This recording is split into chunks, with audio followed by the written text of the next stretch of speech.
तो दोस्तों आज फिर से एक बार आपके सामने 20 इंपोर्टेंट क्वेश्चन का सेट लेकर के आया हूं जो साइंस से है। जी हाँ दोस्तों, इस सेट में भी क्या है कि बहुत इंपोर्टेंट क्वेश्चन डाला हुआ है जिसकी संभावना एग्जाम में टेक्नीशियन ग्रेड 3 वाले सीबीटी में आने की संभावना बहुत ज्यादा है। इसलिए क्या कीजिएगा दोस्त कि शुरू से अंत तक के वीडियो को देखिएगा, स्किप मत कीजिएगा, वरना जो इंपॉर्टेंट क्वेश्चन है वो आप मिस कर दीजिएगा, फिर बाद में पछताने से कुछ नहीं होगा। रही दूसरी बात कि आज स्कोर कार्ड भी लेकर के आया हूं। जी हाँ दोस्त, जिसने टेस्ट दिया है उन सब का आज स्कोर कार्ड भी आया है। आज हम देखेंगे इसमें कि किसने कितना नंबर लेकर के आया है। जी हाँ, तो क्या करेंगे कि सबसे पहले स्कोर कार्ड देखेंगे। स्कोर कार्ड देखने के बाद जो 20 इंपोर्टेंट क्वेश्चन का सेट लेकर के आए हैं, जो सेट 30 है, 30वां सेट है। अब कुछ ही सेट बचा हुआ है इस बायोलॉजी में, उसके बाद ये खत्म हो जाएगा। ठीक है, उसके बाद हम चलेंगे नए सिरे से, फिर देखते हैं कि क्या चलना है क्या नहीं चलाना है। ठीक है, तो चलिए सबसे पहले क्या करते हैं कि स्कोर कार्ड देख लेते हैं कि जिसने टेस्ट दिया है उसको। उससे पहले हम आपको बता देते हैं जो लोग नए हैं उनके लिए, जो लोग पुराने हैं, जो लोग रेगुलर वीडियो देखते हैं उनको तो खैर पता ही है, जो लोग नए हैं उनको मैं बता देता हूं कि दोस्त मेरे चैनल पे क्या होता है कि प्रत्येक दिन 20 इंपोर्टेंट क्वेश्चन का सेट दिया जाता है।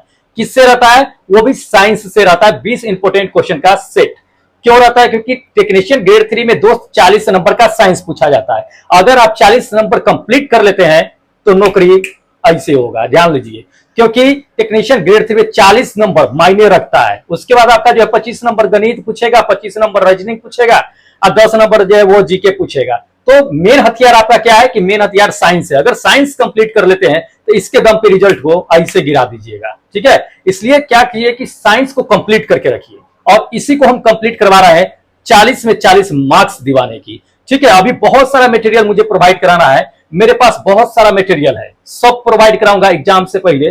और मैं आपको बता देता हूं कि 40 में 40 नंबर तक जरूर पहुंचा के रहूंगा। ठीक है, तो चलिए सबसे पहले हम क्या करते हैं कि आपको हम ये बताती हैं कि क्या चलता है। दूसरी नंबर बात ये बता देता हूं कि मेरे चैनल पे क्या होता है कि बिल्कुल निःशुल्क फ्री में क्या होता है कि ऑनलाइन टेस्ट लिया जाता है, उसी का स्कोर कार्ड हम दिखाने जा रहे हैं। देख लीजिएगा कि किस तरह का होता है। जो भी लोग टेस्ट देते हैं उनका स्कोर कार्ड यहाँ पे डिस्प्ले किया जाता है। ठीक है, और जो पढ़ा रहे हैं या जो ये स्कोर कार्ड का जो टेस्ट है उसका भी पीडीएफ आपको कहां मिलेगा? तो टेलीग्राम पे मिलेगा।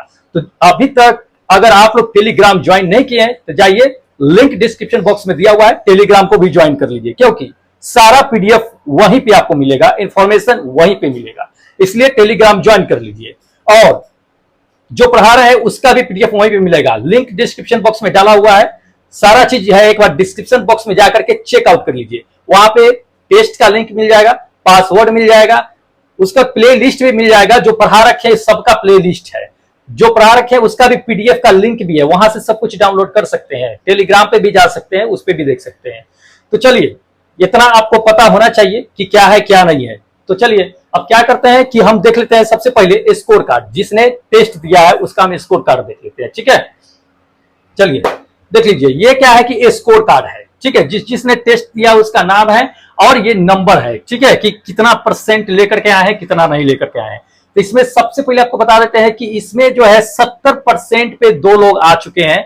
जो फर्स्ट नंबर पे क्या है कि प्रियंका है। अब ये अपना लोकेशन मेंशन नहीं किया कि कहां से है कहां से नहीं है, इनको लोकेशन मेंशन करना चाहिए। बार बार कहते हैं कि जब भी आप दीजिए अपना नाम लिखिए और लोकेशन मेंशन कीजिए। ठीक है, तो इन्होंने 70% लेकर के आया है। उसके बाद आपको बताते हैं कि रोबिन जो भागलपुर से है, हमेशा टेस्ट देते रहते हैं, ये भी 70% लेकर के आए हैं। ठीक है, रोबिन जो है सो। उसके बाद आपको बता देते हैं कि 65% में कई लोग शामिल है। तो 65% में है कौन कौन देख लीजिए।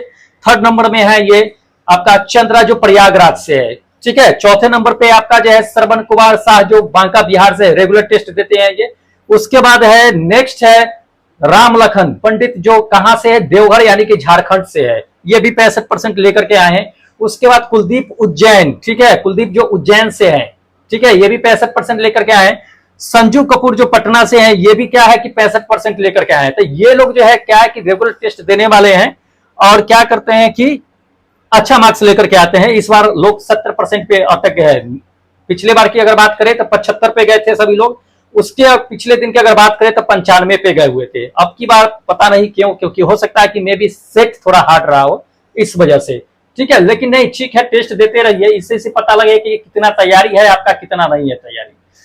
उसके बाद देख लीजिए रेहान जो पूर्णिया से है। ठीक है, ये भी 65% लेकर आए, ये भी रेगुलर टेस्ट देने वाले आदमी है। ठीक है, आर्यन, ये अपना लोकेशन मेंशन नहीं किए हैं दोस्त। लोकेशन मेंशन क्या कीजिए कि कहां से है कहां से नहीं, ताकि हमें भी पता लगे, जो देख रहे हैं उन्हें भी पता लगे कि आप कहां से हो, कहां से दे रहे हो। ये 60% लेके आए हैं आर्यन। उसके बाद टुनटुन कुमार जो 60% लेकर गया है, टुनटुन कुमार, ठीक है। ये भी दीक्षित कुमार, ये भी जो है 60% लेकर गया है, दीक्षित कुमार। उसके बाद आपको बता देते हैं कि शशिकांत यादव, जो ये भी क्या है कि 60% लेकर के आए हैं, ठीक है। उसी तरह से है दीपू, जो कहां से है, आपका नवादा से है, ठीक है। दीपू नवादा से है, ये भी क्या है कि 60% लेके आए हैं।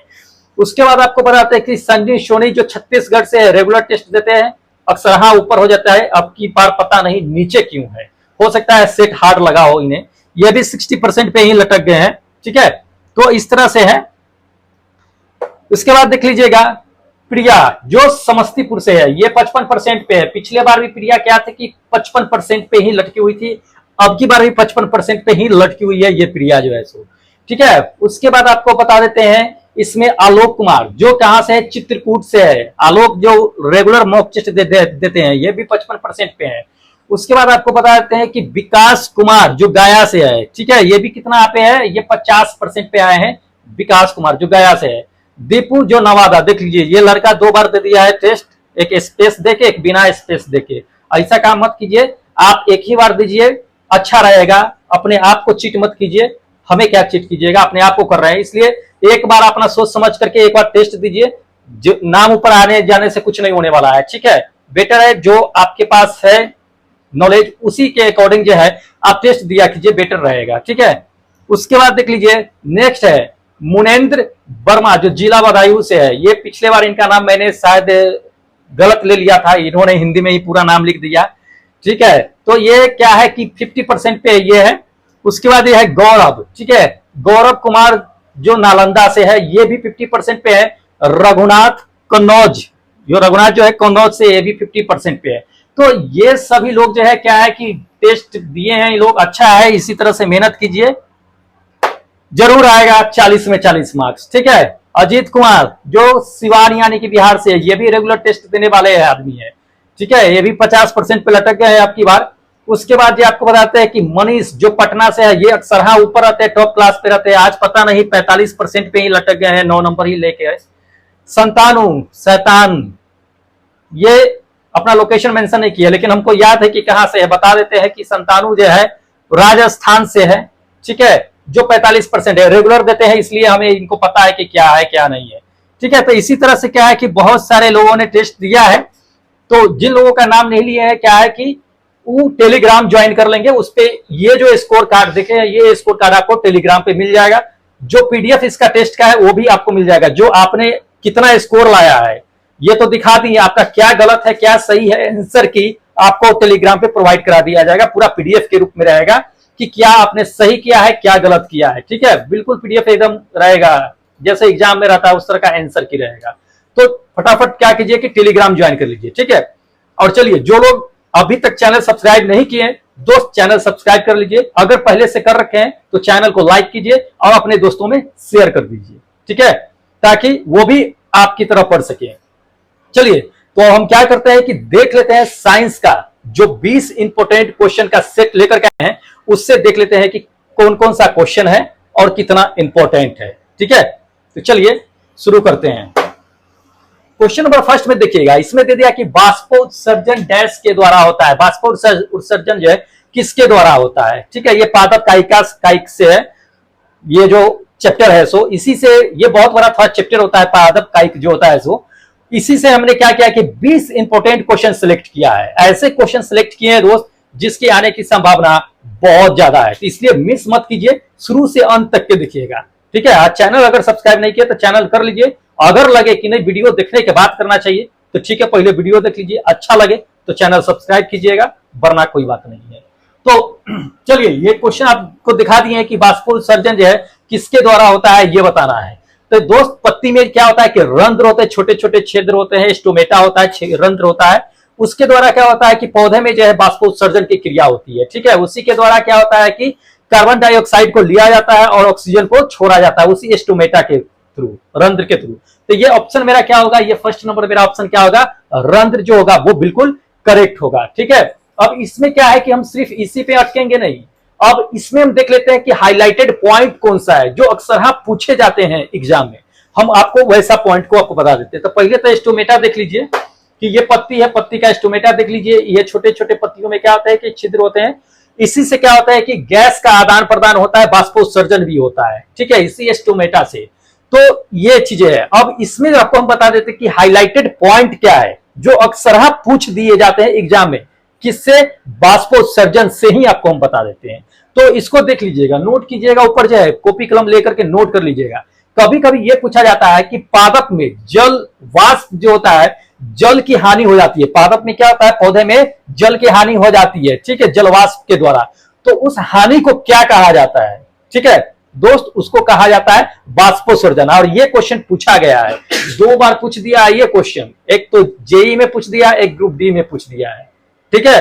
तो इंपॉर्टेंट है, हो सकता है कि आपका टेक्नीशियन में आ जाए, एएलपी के सीबीटी होने वाली है उसमें भी आने की संभावना है, ठीक है। तो ये चीजें है। उसके बाद आप समझ लीजिए कि दे दिया है कि वन किसके द्वारा जो है वातावरण को क्या करता है कि नमी को बढ़ाता है, वातावरण को कि नमी को बढ़ा देता है, किसके कारण, वन, यानी कि पेड़ पौधे जो होते हैं सब जंगलों में जो होते हैं या जहां भी पेड़ पौधा हो वहां पे वातावरण में नमी किसके कारण बढ़ता है। तो जब पौधा क्या होता है कि वाष्पोत्सर्जन करता है, वाष्प निकालता है अपने अंदर से, तो नमी वहां पे क्या होता है कि बढ़ जाता है। ये भी क्वेश्चन पूछा गया है आपका, जेई के एग्जाम में पूछ दिया है। उसके बाद देख लीजिए, कभी कभी ये दे देता है क्वेश्चन कि किसकी उपस्थिति के कारण वाष्पोत्सर्जन कम होता है। जी हाँ, वाष्पोत्सर्जन पेड़ का कम होगा किसकी उपस्थिति कारण, जब क्या होगा कि हाई डेंसिटी, आर्द्रता जो होता है, क्या होता है कि आर्द्रता कहते हैं, ह्यूमिडिटी, हाई ह्यूमिडिटी होता है।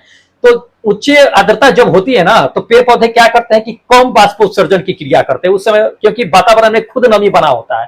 तो ये पौधे क्या करते हैं कि वातावरण में क्या करते हैं कि ज्यादा वाष्पोत्सर्जन की क्रिया नहीं करते हैं। ये भी क्वेश्चन पूछ दिया गया है जेई के एग्जाम में। उसके बाद आपको बता देते हैं कि कभी कभी ये भी पूछ दिया जाता है कि पौधे की पत्तियों में पानी का वाष्पीकरण जो होता है उसको क्या कहते हैं।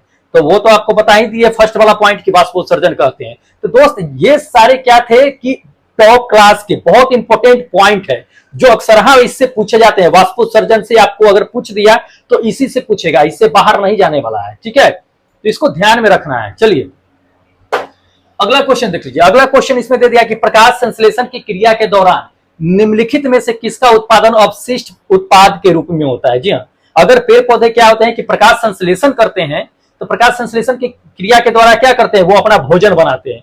भोजन बनाने के बाद खाते पीते होंगे, उसके बाद अपशिष्ट पदार्थ बचता होगा जिसको बाहर कर देता होगा, ठीक है। तो वो क्या बाहर कर देते हैं पेड़ पौधे, उसी को इस ऑप्शन में बताना है। जैसे कि हम आपको बता देते हैं कि हम भी सांस लिए तो हम ऑक्सीजन सांस लिए, अंदर जाने के बाद क्या बन जाता है, कार्बन डाइऑक्साइड। तो क्या उसको अंदर रखते हैं, नहीं, वो क्या हो जाता है, अपशिष्ट हो जाता है। उसको मेरे अंदर अगर हम रख लेते हैं तो वो हमें क्षति पहुंचाएगा, इसलिए उसको क्या करते हैं, दोबारा हम छोड़ देते हैं बाहर। तो उसी तरह से पेड़ पौधे भी करते हैं। तो अपशिष्ट के रूप में किसे छोड़ते हैं, ये सेकेंड नंबर ऑक्सीजन को छोड़ते हैं, ठीक है। क्योंकि कार्बन डाइऑक्साइड वो लेते हैं और ऑक्सीजन अंदर बनाते हैं, जो ऑक्सीजन उनके लायक नहीं होता है, उनकी जरूरत नहीं होता है। तो वो ऑक्सीजन को क्या करते हैं कि बाहर अवशिष्ट पदार्थ के रूप में छोड़ देते हैं। लेकिन वही जरूरत क्या होता है कि हमें होती है, तो हम उसको क्या करते हैं कि ले लेते हैं, ठीक है। अब देख लीजिए, इसमें हम इंपॉर्टेंट आपको पॉइंट बता देते हैं कि क्या पूछा जा सकता है आपसे, ठीक है, प्रकाश संश्लेषण की क्रिया से। इससे भी बहुत सारे पॉइंट है, इंपॉर्टेंट है, देखिएगा। तो देख लीजिए, आपको ये तो देख लीजिए, ये पत्तियां हैं जो प्रकाश संश्लेषण की क्रिया के द्वारा क्या करती है कि अपना खाना वाना बनाती है, ठीक है। प्रकाश संश्लेषण की क्रिया होती है इसमें, इसी के थ्रू क्या होता है कि ऊर्जा प्राप्त होती है, ठीक है, एटीपी के रूप में। तो ये प्रकाश संश्लेषण का देख लीजिए, ये भी कभी कभी सूत्र पूछ देता है आपको कि प्रकाश संश्लेषण का सूत्र क्या होता है इसमें। तो ध्यान रखिएगा, CO2H2O और जो है आपका क्या बनता है, ग्लूकोज बनता है, C6H12O6। उसके बाद ऑक्सीजन बनता है जिसको बाहर छोड़ देते हैं और जल बनता है, ठीक है। तो ये प्रकाश संश्लेषण की क्रिया है। बाकी बैलेंस करने के लिए 6-12 से गुना किया गया है ये, तो इसको ध्यान में रखिएगा, ये पूछा जाता है। अब इसका हाईलाइटेड आपको हम पॉइंट बता देते हैं कि क्या पूछता है, इसको नोट कीजिएगा। बहुत इंपॉर्टेंट पॉइंट इसमें भी रखा गया है जो अक्सर आने की संभावनाएं बनती है, तो पॉइंट नोट कीजिएगा। कभी कभी ये पूछ देता है आपको ये कि प्रकाश संश्लेषण में, ठीक है, प्रकाश संश्लेषण में किसकी आवश्यकता होती है, क्या चीज होना चाहिए जिसके थ्रू जो है प्रकाश संश्लेषण होगा। तो पहला नंबर चलिए, पौधे में प्रकाश संश्लेषण करने के लिए तो प्रकाश का होना जरूरी है, सूरज के प्रकाश का। दूसरा नंबर क्लोरोफिल उसमें होना जरूरी है, जल का होना जरूरी है और कार्बन डाइऑक्साइड गैस का होना जरूरी है। ठीक है, अगर ये चारों होते हैं तो क्या होता है कि पौधे जो होते हैं वो प्रकाश संश्लेषण की क्रिया करते हैं। और ये सवाल पूछा भी गया है कई बार। ठीक है, तो संभावना है इसको आने की। दूसरा पॉइंट नोट कीजिएगा, कभी कभी ये पूछ देता है कि प्रकाश संश्लेषण की क्रिया में, ठीक है, ऑक्सीजन जो होता है पौधे में वो कहां से आता है। प्रकाश संश्लेषण की क्रिया में ऑक्सीजन कहां से आता है। तो पौधे क्या करते हैं कि जड़ी से क्या करते हैं, जल लेते हैं, तो जल से ही क्या करते हैं वो ऑक्सीजन बनाते हैं। ऑक्सीजन बनाते हैं तो वो उनके उपयोग के लायक नहीं होता, इसलिए उसको बाहर छोड़ देते हैं, तो उसको हम ग्रहण कर लेते हैं। ठीक है, तो जल से वो क्या करते हैं, ऑक्सीजन बनाते हैं। एनटीपीसी के एग्जाम में पॉइंट पूछा गया है। अगला पॉइंट आपको बता देते हैं कि पूछा जाता है कि प्रकाश संश्लेषण की दर जो है, प्रकाश संश्लेषण की क्रिया जो होती है पौधे में, वो किस रंग में सबसे अधिक होती है। तो ध्यान रखिएगा, सबसे अधिक जो होती है वो लाल रंग में होती है, पूछा गया है। और सबसे कम जो होती है वो हरा रंग में होता है, ये भी पूछा गया है। तो ये दोनों पॉइंट है, सबसे ज्यादा पूछता है, सबसे कम पूछता है कि प्रकाश संश्लेषण की क्रिया सबसे ज्यादा किस रंग में होता है, सबसे कम किस रंग में। तो ज्यादा लाल में होता है और कम आपको बता दिए हैं कि हरा में होता है। ठीक है, उसके बाद आपको पॉइंट जो पूछा जाता है ये चीजें कि प्रकाश संश्लेषण में जो होता है वो कार्बोहाइड्रेट जो है पौधा निर्माण करता है वो किस रूप में करता है, कार्बोहाइड्रेट। तो कार्बोहाइड्रेट जो है प्रकाश संश्लेषण की क्रिया में जो कार्बोहाइड्रेट पौधे निर्माण करते हैं वो ग्लूकोज के रूप में करते हैं, जिसका फॉर्मूला आपको हम बता दिए थे कि C6H12O6 होता है। ठीक है, तो वो एक कार्बोहाइड्रेट पौधे के लिए होता है, एनर्जेटिक के रूप में काम करता है। ये भी पूछ दिया है ग्रुप डी वाले एग्जाम में। ठीक है, उसके बाद आपको बता देते हैं कि प्रकाश संश्लेषण में क्या होते हैं, कि प्रकाश संश्लेषण पौधे में कहां होंगे। तो जहां पे पत्ती और क्लोरोप्लास्ट जो मौजूद होगा वहीं पे क्या होगा कि पौधे में प्रकाश संश्लेषण की क्रिया होगा। जिस भाग में, पौधे के जिस भी भाग में पत्ती और क्लोरोप्लास्ट मौजूद होगा वहां पे प्रकाश संश्लेषण की क्रिया होगा। ध्यान रखिएगा, इस चीज को पूछा गया है, ये सवाल जेईई के एग्जाम में। ठीक है, इसलिए आपको हम नोट करवा रहे हैं, सारे पॉइंट इंपॉर्टेंट है। उसके बाद आपको बता देते हैं, ये पूछा जाता है कि प्रकाश संश्लेषण की क्रिया में, प्रकाश संश्लेषण की क्रिया में हरी पत्ती में क्या मौजूद होता है। तो ध्यान रखिएगा, प्रकाश संश्लेषण की क्रिया में हरी पत्ती में जो मौजूद होता है वो क्लोरोफिल वर्णक होता है। क्लोरोफिल वर्णक के कारण ही क्या होता है कि पत्तियों का कलर हरा होता है। कभी कभी आप कंफ्यूज हो जाइएगा, क्लोरोप्लास्ट मारे कि क्लोरोफिल मारे। तो ध्यान रखिएगा, क्लोरोप्लास्ट जो होता है वो प्रकाश संश्लेषण की क्रिया में मदद करता है, और क्लोरोफिल जो होता है वो क्या करता है, पेड़ पौधों को जो कलर जो ग्रीन देखते हैं वो उसके कलर प्रदान करने का काम करता है। क्लोरोफिल वर्णक होता है वो। ठीक है, देखिए अब उसके बाद आपको बता देते हैं, ये तो आम बात हो गई कि चलिए अपने जगह पे जो है पेड़ पौधे पाए जाते हैं, हम लोग जो अपने आंखों से देखते हैं तो पत्तियों के सहारे प्रकाश संश्लेषण होता है। लेकिन मान लीजिए कि जिन पौधे में पत्ती न हो वो अपना प्रकाश संश्लेषण कैसे करेंगे। जैसे कि मान लीजिए कि अगर आप मरुस्थलीय क्षेत्र में चले जाइएगा तो वहां पे जितने भी पौधे होते हैं उनके पास पत्ते नहीं होते हैं, पत्ते के रूप में वो नुकीले नुकीले कांटे निकले होते हैं। तो वो उनका प्रकाश संश्लेषण किसके थ्रू होता है, क्या पत्ते के थ्रू होता है या नुकीले कांटे के थ्रू होता है या उसके पूरा बॉडी के द्वारा होता है, पौधे की पूरा बॉडी ताना जो होता है उससे होता है। तो ध्यान रखिएगा, मरुस्थलीय क्षेत्र में जो भी पौधे पाए जाते हैं उसका जो प्रकाश संश्लेषण जो होता है वो ताना से करता है। उसका ताना जो देखिएगा मरुस्थलीय क्षेत्र का पौधे का पूरा ताना ग्रीन ग्रीन रहता है, हरा हरा रहता है। उसी ताना से क्या करता है कि वह प्रकाश संश्लेषण करने की क्रिया करता है। ठीक है, उसमें पत्ते नहीं होते, पत्ते की जगह नुकीला जो है कांटा कांटा निकला हुआ रहता है। तो इसको ध्यान में रखिएगा, ये इंपॉर्टेंट है, पूछा भी जा सकता है आपको। तो ये सभी क्या है कि इंपॉर्टेंट आपको जितना बता दिए प्रकाश संश्लेषण से रिलेटेड बहुत इंपॉर्टेंट पॉइंट बताए। इससे अगर आता तो इससे बाहर कहीं नहीं जाने वाला है, इंपॉर्टेंट है। चलिए अगला क्वेश्चन बता देते हैं। अगला क्वेश्चन दे दिया है कि इनमें से कौन सा अधिकांश जो है आपको कोशिकाएं जो है प्रक्रिया में ऊर्जा मापन की इकाई होती है। ठीक है, मतलब प्रकाश संश्लेषण की क्रिया में जो ऊर्जा को मेजर करते हैं वह कौन सा इकाई होता है। कई बार पूछा गया, एनटीपीसी के एग्जाम में पूछ दिया है, ग्रुप डी के एग्जाम में पूछ दिया है क्वेश्चन, ध्यान में रखना है इसे।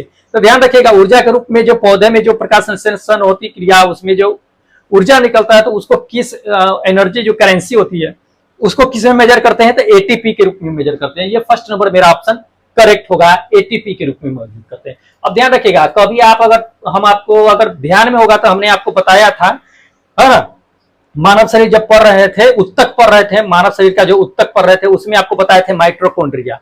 तो माइटोकॉन्ड्रिया में भी क्या होते हैं कि एटीपी होते हैं जो क्या करते हैं, ऊर्जा को संग्रहित करते हैं, एक जगह से दूसरी जगह ट्रांसफर करने का काम करते रहता है। माइटोकॉन्ड्रिया में एटीपी होता है, ठीक है। माइटोकॉन्ड्रिया को ऊर्जा घर के नाम से या पावर हाउस के नाम से जानते हैं, तो उसमें भी एटीपी होता है। तो एटीपी जहां भी होता है वो ऊर्जा को ही यह क्या करता है कि डिनोट करता है, ध्यान रखिएगा इस चीज को। तो ये चीजें होता है।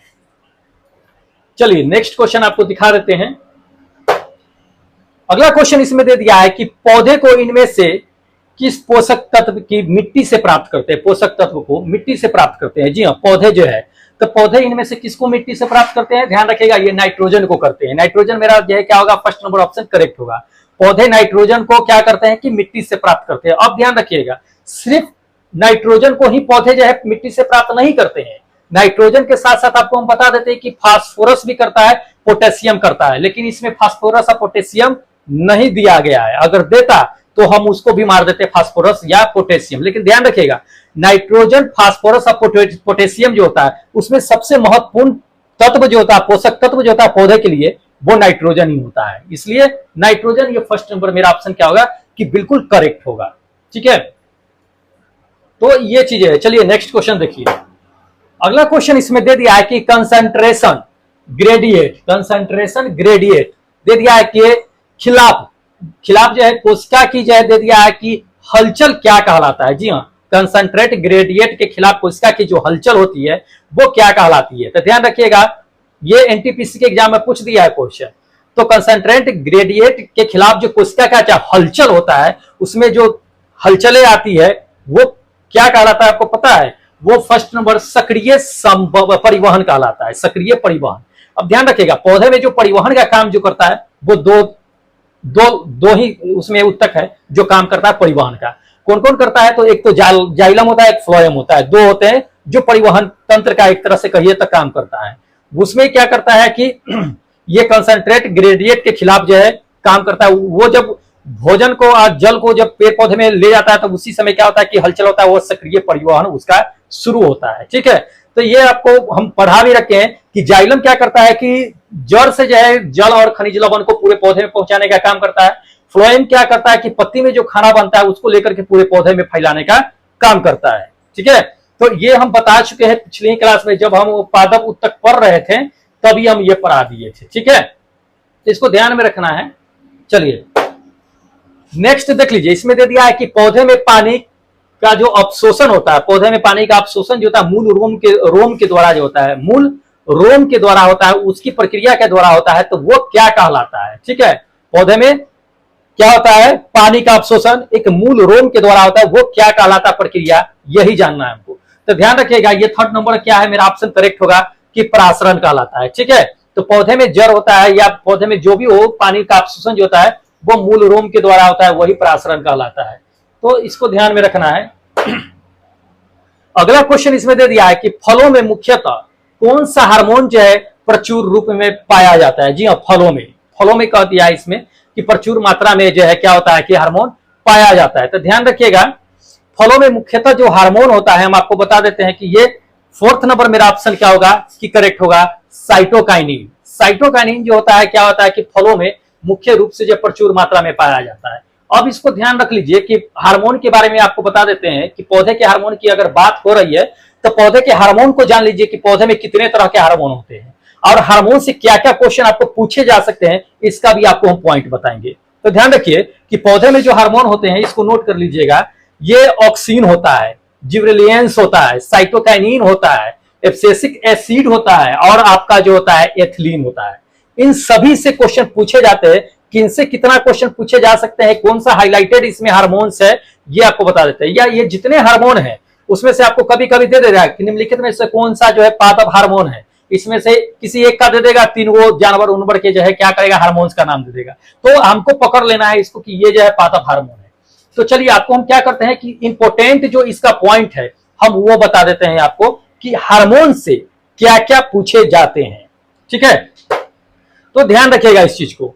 कभी कभी आपको क्या होता है कि साइटोकाइनिन की जो बात कर रहे हैं तो साइटोकाइनिन क्या होता है कि पत्ती की वृद्धि को रोक देता है और क्या होता है कि तना के लंबाई को वृद्धि करता है साइटोकाइनिन, ठीक है। क्या करता है, तना के लंबाई को वृद्धि करता है, पत्ते की जो वृद्धि को रोक देता है। ये पूछा जाता है कभी कभी कि कौन है, जो पत्ते की वृद्धि को रोक देता है और तना के लंबाई को वृद्धि करने में मदद करता है, ये साइटोकाइनिन है। दूसरा आपको पॉइंट बता देते हैं कि ये पूछा जाता है आपको कि कौन सा हार्मोन है जो क्या करता है कि जड़ से जो है अग्र सिरे तक के होता है और कोशिका को विभाजन करने में मदद करता है। तो ध्यान रखिएगा ये साइटोकाइनिन होता है। कई बार ये पूछा गया है, ये पूछा जाता है आपको, सवाल जो पूछा जाता है आपको बता देते हैं कि पौधे में कोशिका विभाजन करने का काम कौन हार्मोन करता है, तो ये साइटोकाइनिन करता है। सारे पौधे में क्या करता है कि कोशिका विभाजन करता है, पत्ती में नहीं जाता है और तना को खूब वृद्धि करता है। जहां पे क्या होगा कि कोशिका विभाजन होगा वहां पे नए कोशिका का निर्माण होगा, वैसे ही उसका क्या होगा कि वृद्धि होगा। तो ये साइटोकाइनिन करता है। कई बार ये जो है पूछा गया है पॉइंट, तो इंपॉर्टेंट है, इसको ध्यान में रखना है। उसके बाद आपको बता देते हैं कि कभी कभी ये देता है कि पौधे में जो पौधा बौना हो जाता है तो वो किसके उपचार के थ्रू जो है सही हो सकता है, पौधे का बौनापन जो है खत्म हो सकता है, किस हार्मोन में। तो पौधे में भी एक हार्मोन होता है जिसकी ज्यादा मात्रा बढ़ने से क्या हो जाता है कि हार्मोन ज्यादा बढ़ने से पौधे की लंबाई कम हो जाती है, बौना हो जाता है पौधा। तो वो कौन सा होता है हार्मोन? जिबरेलिक एसिड होता है। ठीक है, जिबरेलिक एसिड होता है। देख लीजिए, ये पूछा गया है आपको एएलपी एंड टेक्नीशियन के एग्जाम में 2018 में। तो ये अगर जिबरेलिक की जो है एसिड जो होता है, अगर उसका उपचार अगर किया जाए, पौधे में पाया जाता है, तो पौधे की हाइट बढ़ सकती है, बौने से उसको छुटकारा मिल सकता है। उसके बाद आपको पॉइंट पूछा गया है कि पौधे के सबसे शीर्ष पे कौन सा हार्मोन रहता है ये। ठीक है, तो ध्यान रखिएगा, सबसे शीर्ष पर जो होता है ना वो होता है ऑक्सीन। ठीक है, जैसे जैसे जड़ तक के आएगा वैसे वैसे ऑक्सीजन की क्या होगा कि हार्मोन जो होता है वो कमता चला जाता है। और दूसरा सब पॉइंट जो पूछा जाता है इसमें कि किस हार्मोन की वजह से पौधे का जड़ जो है इधर उधर मुड़ जाता है। देखते होइएगा, जड़ सीधा नहीं जाता है, जड़ जाने के बाद इधर उधर भी मुड़ जाता है। वो किस हार्मोन की वजह से होता है? तो ऑक्सीजन हार्मोन की वजह से ही होता है। तो ध्यान रखिएगा, ये भी पूछा गया है एएलपी एग्जाम या ग्रुप डी वाले एग्जाम में भी पूछा गया है ये पॉइंट। उसके बाद अगला पॉइंट आपको बता देते हैं, कभी कभी ये पूछ देता है कि वृद्धि में जो है रोक देता है, पौधे की जो वृद्धि होती है वो कौन रोक देता है? तो वो एब्सिसिक एसिड होता है जो पौधे की वृद्धि को रोक देता है। ध्यान रखिएगा, तो इंपॉर्टेंट है। ठीक है, अगला पॉइंट आपको बता देते हैं जो काफी इंपॉर्टेंट है। कभी कभी ये पूछ दिया जाता है कि पौधे में पत्ती को झड़ने का जो झड़ता है वो किस हार्मोन की वजह से झड़ता है, किस हार्मोन की उपस्थिति की वजह से। तो ध्यान रखिएगा, एब्सिसिक एसिड ही हार्मोन है जो पत्तियों को क्या करता है कि मुरझाने का काम करता है और गिराने का काम करता है। कौन? Abscisic acid. ठीक है, पूछा गया है ये। तो दोस्त इतने सारे इंपॉर्टेंट पॉइंट है, इस सबको नोट करके रखिएगा, बहुत इंपॉर्टेंट है। चलिए नेक्स्ट क्वेश्चन दिखाते हैं। अगला क्वेश्चन इसमें दे दिया है कि वृद्धि हार्मोन कार्य करता है, वृद्धि हार्मोन क्या काम करता है पौधे में, ये बताना है, पूछा गया है क्वेश्चन। तो ध्यान रखिएगा, वृद्धि हार्मोन जो करता है, ये 4th नंबर मेरा ऑप्शन करेक्ट होगा कि हमेशा विकास प्रोत्साहन के रूप में काम करता है। कि हमेशा क्या होगा कि पौधे विकास करे और उसको जो हमेशा विकास करने के लिए क्या करता है कि प्रेशर डालते रहता है। ठीक है, तो ये 4th नंबर मेरा ऑप्शन करेक्ट होगा। चलिए नेक्स्ट क्वेश्चन देख लीजिए। अगला क्वेश्चन दे दिया इसमें कि पादप का सार्वभौमिक जो है प्राकृतिक ऑक्सीजन है। तो ये क्या है? प्राकृतिक ऑक्सीजन जो है पादप में, पौधे में सार्वभौमिक के रूप में ये है। तो ऑप्शन बता देते हैं आपको। ऑप्शन जो होगा ये 4th नंबर करेक्ट होगा, सार्वभौमिक के रूप में। A-I का मतलब कहने का क्या मतलब होता है ये जान लीजिए। इसका भी फुल फॉर्म आपको बता देते हैं। AI कहने का मतलब होता है कि indole 3 acetic acid, indole 3 acetic acid. ध्यान रखिएगा, ये इसका फुल फॉर्म होता है AI का। ठीक है, यही क्या होता है कि प्राकृतिक में सार्वभौमिक रूप से जो है क्या होता है कि अम्ल पाया जाता है। तो इसको पॉइंट को रखिएगा, इंपॉर्टेंट है। चलिए नेक्स्ट क्वेश्चन आपको दिखाते हैं। अगला क्वेश्चन इसमें दे दिया है कि सूरजमुखी जो होता है, पुष्प जो होता है, हमेशा क्या होता है कि सूरज की ओर जो है घूमता रहता है। तो उसको घूमने की क्रिया को क्या कहते हैं? जी हाँ, सूरजमुखी एक पुष्प है, फूल है, जो आपको बता देते हैं कि सूर्य की डायरेक्शन जिधर जिधर होगी सूरजमुखी उधर उधर उसके डायरेक्शन में ही घूमता रहेगा। सूरजमुखी का मतलब ही यही होता है कि सूर्य की ओर मुख करके रखना। तो जैसे जैसे सूर्य जाएगा घूमेगा वैसे वैसे क्या होगा कि सूरजमुखी का जो होता है पौधा वैसे वैसे घूमता चला जाता है सूरजमुखी। तो वो घूमने की जो क्रिया होती है वो क्या कहलाती है ये पूछा गया है। तो ध्यान रखिएगा, ये 3rd नंबर मेरा ऑप्शन जो होगा वो करेक्ट होगा, फोटोट्रोपिज्म कहलाता है। क्या कहलाता है? फोटोट्रोपिज्म कहलाता है। ध्यान रखिएगा, इंपॉर्टेंट है। तो ये चीजें है। चलिए नेक्स्ट क्वेश्चन आपको दिखाते हैं। अगला क्वेश्चन इसमें दे दिया है आपको अनुवर्तन। अनुवर्तन मतलब कि फोटोट्रोपिज्म। फोटोट्रोपिज्म जो आपको हम बता दिए हैं, ठीक है। फोटोट्रोपिज्म अधिकांशतः दर्शाता है, क्या दर्शाता है इसमें ये बताना है। तो ध्यान रखिएगा, फोटोट्रोपिज्म जो होता है अनुवर्तन कहिए या हाँ अनुवर्तन ही कहिए, वो क्या दर्शाता है, तो वो दिशा को दर्शाता है, हमेशा दिशात्मक विकास होता है। तो आपको जैसे बता दिए सूरजमुखी कि जैसे जैसे सूरज घूमता है वैसे वैसे उसका मुख क्या होता है कि घूमता हुआ चला जाता है सूर्य की ओर, सूरजमुखी का फूल को। तो ये क्या होता है कि अनुवर्तन होता है या फोटोट्रोपिज्म कहिए। तो ये फर्स्ट नंबर मेरा ऑप्शन क्या होगा कि किसी पौधे का दिशात्मक विकास दर्शाता है, दिशा की ओर विकास करना दर्शाता है, ठीक है। तो ये कहिए ये होता है। चलिए नेक्स्ट क्वेश्चन देख लीजिए। अगला इसमें दे दिया है कि पृथ्वी या गुरुत्वाकर्षण के खिंचाव की प्रक्रिया जो है अंकुरण और जो है जड़ों को क्रमशः जो है ऊपर या नीचे होने वाली जो है वृद्धि को क्या कहा जाता है। जी हाँ, क्या है कि प्रकाश जो होता है सो पृथ्वी पर जो मान लीजिए कि प्रकाश आया और गुरुत्वाकर्षण होता है, दोनों का खिंचाव होता है, प्रकाश की ओर वृद्धि होता है, गुरुत्वाकर्षण जड़ की ओर नीचे खींचता है, तो वो दोनों का जो वृद्धि होता है वो क्या कहलाता है। तो ध्यान रखिएगा, वो जो कहलाता है ये सेकेंड नंबर कहलाता है कि गुरुत्वानुवर्तन कहलाता है। क्या कहलाता है? गुरुत्वानुवर्तन कहलाता है, ठीक है। इसमें आपको क्या होता है कि गुरुत्वाकर्षण की वजह से क्या नीचे भी विकास होता है और ऊपर भी विकास होता है, ठीक है। तो इसको ये कहते हैं, जैसे कि मान लीजिए कि सन अगर निकल रहा है तो पौधे को देखिएगा जिधर से सूर्य निकलता है उधर की ओर विकास करता है, और दूसरी बात है कि गुरुत्वाकर्षण के कारण उसका नीचे भी विकास होता है, तो वो क्या होता है कि गुरुत्वानुवर्तन ही कहलाता है। तो ये चीजें हैं, इसको ध्यान में रखना है, पूछा जाता है ये, तो ये चीजें हैं। चलिए अगला क्वेश्चन आपको दिखा देते हैं। अगला क्वेश्चन इसमें दे दिया है कि निम्नलिखित में से कौन सा जानवर जो है में जो है पाए जाने वाला हार्मोन नहीं है। जी हाँ, जानवर में ये हार्मोन नहीं पाया जाता है, ये बताना है।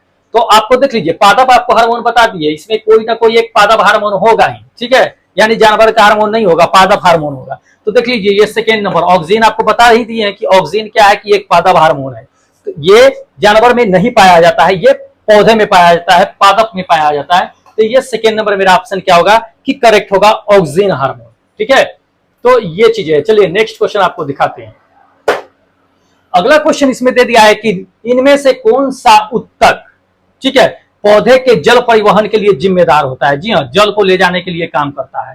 तो आपको हम इससे पहले ही बता दिए हैं कि पौधे में जो है दो उत्तक पाया जाता है या परिवहन तंत्र पाया जाता है, एक जाइलम होता है, एक फ्लोएम होता है। आपको हम बता दिए फ्लोएम क्या काम करता है कि पत्तियां जो खाना बनाती है वो खाना को लेकर के पूरे पौधे में क्या करता है, वितरण करने का काम फ्लोएम करता है। इसमें कह दिया है कि जल परिवहन के लिए, तो जल परिवहन जाइलम होता है, ज से जाइलम ज से जल होता है। ये सेकेंड नंबर मेरा ऑप्शन क्या होगा कि करेक्ट होगा। इसको ध्यान में रखिएगा, पूछा जाता है ये। तो ये दो उत्तक होता है। चलिए नेक्स्ट क्वेश्चन देखिए।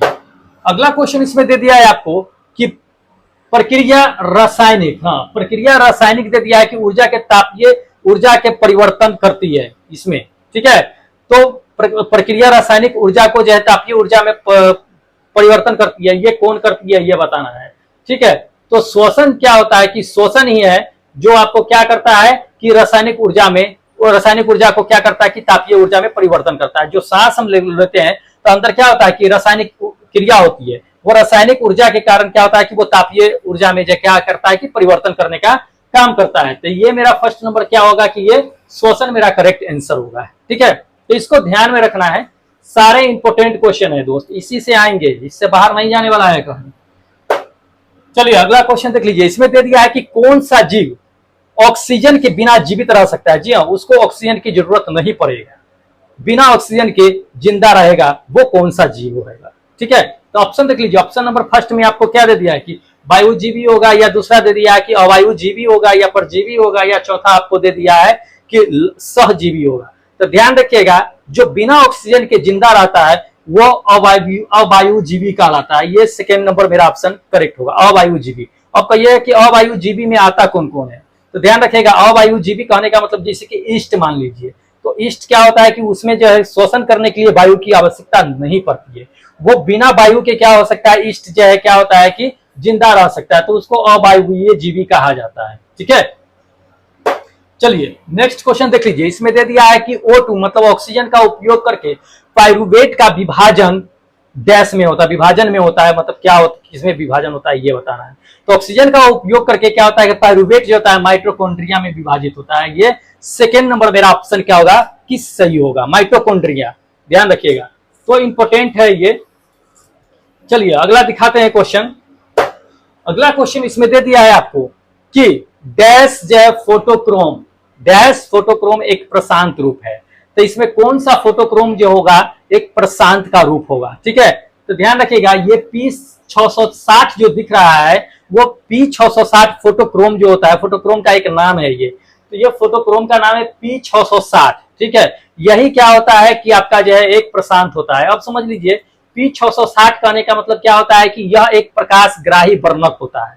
क्या होता है? प्रकाशग्राही वर्णक होता है P660 यह फोटोक्रोम, जो क्या होता है कि अंतर परिवर्तनीय का रूप होता है ये। तो ये चीजें होता है, इसको ध्यान में रखिएगा। ये फोटोक्रोम का जो है नाम है ये सही नाम है।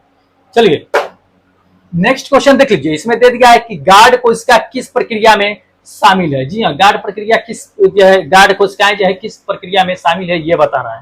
ऑप्शन देख लीजिए, ऑप्शन ये फर्स्ट नंबर मेरा क्या होगा कि करेक्ट होगा, बाष्पोत्सर्जन की क्रिया में। तो गार्ड कोशिका जो होता है वो क्या करता है कि बाष्पोत्सर्जन की क्रिया में शामिल होता है, ठीक है। ये क्या करता है पता है आपको? गार्ड ये करता है कि गैस का जो आदान प्रदान होता है उसको कंट्रोल करने का काम करता है, इसलिए इसको गार्ड जो है कहा गया है, ठीक है। तो ये चीजें हैं। चलिए लास्ट क्वेश्चन आपको हम दिखा देते हैं जो इंपॉर्टेंट है। लास्ट क्वेश्चन इसमें दे दिया है कि वायुमंडलीय दाब और बाष्पोत्सर्जन की दर जो है एक दूसरे के क्या होती है ये बताना है, एक दूसरे का क्या होती है। तो ध्यान रखिएगा, ये जो है आपको बता देते हैं कि वायु दाब बाष्पोत्सर्जन जो है वो एक दूसरे का क्या होता है कि व्युत्क्रमानुपाती होती है। ये सेकेंड नंबर मेरा ऑप्शन क्या होगा कि करेक्ट होगा, व्युत्क्रमानुपाती होती है। व्युत्क्रमानुपाती कहने का मतलब दाब और बाष्पोत्सर्जन एक दूसरे के उल्टा होते हैं। मतलब अगर वायुमंडलीय दाब बढ़ेगा तो बाष्पोत्सर्जन का जो क्रिया होगा कि तेज हो जाएगा, अगर वायुमंडलीय का दाब घटेगा तो बाष्पोत्सर्जन की क्रिया क्या होगा कि बढ़ जाएगा, कम ज्यादा होगा तो घट जाएगा, दोनों उल्टा काम होता है। तो ये ध्यान में रखिएगा। तो ये व्युत्क्रमानुपाती होती है, पूछा गया क्वेश्चन है, इंपॉर्टेंट है। तो दोस्त क्या है कि ये 20 इंपॉर्टेंट क्वेश्चन का सेट था जो काफी इंपॉर्टेंट है और एग्जाम में आने की संभावना बनती है, ठीक है। तो क्या कीजिए कि इसका अगर पीडीएफ आपको लेना है तो दोस्त क्या कीजिए टेलीग्राम को ज्वाइन कर लीजिए। और जो लोग अभी तक के मॉक टेस्ट नहीं दिए जाकर के दे लीजिए, नया मॉक टेस्ट का लिंक आ गया है, ठीक है। तो फटाफट क्या कीजिए कि जाकर के मॉक टेस्ट दे लीजिए। कल तक जो है क्या होगा कि यह एक्टिव होगा, उसके बाद जो है नेक्स्ट डे फिर इसको डीएक्टिव करके एक नए लिंक जारी कर दिया हो जाएगा। तो वेट मत कीजिए, फटाफट क्या कीजिए कि मॉक टेस्ट दे लीजिए, ठीक है। देखना है कि कितना आता है नंबर, कितना नहीं आता है। और जो लोग अभी तक चैनल सब्सक्राइब नहीं किए हैं दोस्त, लगे तो चैनल सब्सक्राइब कर लीजिए, ठीक है। और जो लोग कर चुके हैं चैनल सब्सक्राइब वो क्या कीजिए कि लाइक कर दीजिए और वीडियो को शेयर कर दीजिए अपने दोस्तों में, ताकि वो भी आपके माध्यम से देख सके। तो चलिए क्या करते हैं कि फिर मिलते हैं एक नए वीडियो के साथ, तब तक जय हिंद दोस्तों।